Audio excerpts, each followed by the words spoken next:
Hi, I'm Jared Golding and I teach Maths and Science at Layla North Secondary College. My Knowledge Bank project aimed to introduce reflective blogging to students in my Year 9 Maths class.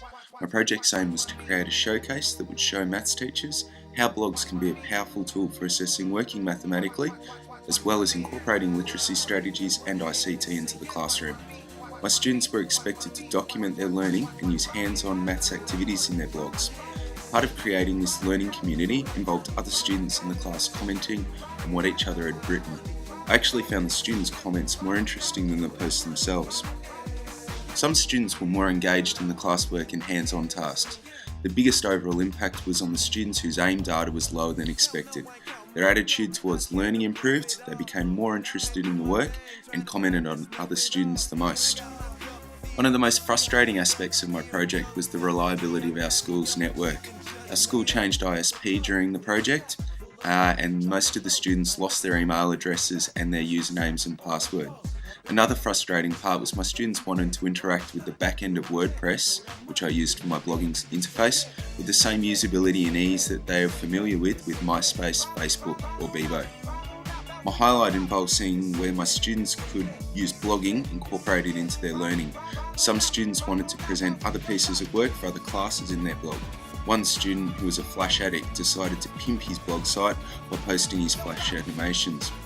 I set up a Yahoo Pipes feed to monitor the students' posts and comments and found that students working and commenting on each other's work at 10, 11, 12 at night, even on weekends. It amazed me that the students were doing schoolwork in their time.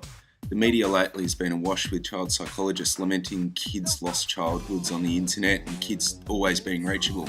But I see this project as being a way to get students to reconnect with school on their terms and at times that suit them, not just their homework half hour between the news and home and away. Since sharing my experience of blogging with teachers at my school, others have been interested in how to use this technology to engage students with ICT other than just with a PowerPoint or Flash applet. A 60-year-old English teacher asked me how he could use these wiki things that he'd heard of in his Year 8 class. I believe that teachers will embrace Web 2 and emerging technologies if they're supported in the school to take risks, know that the technology will work when they want it to, and know that the kids can do something that will be irreversible.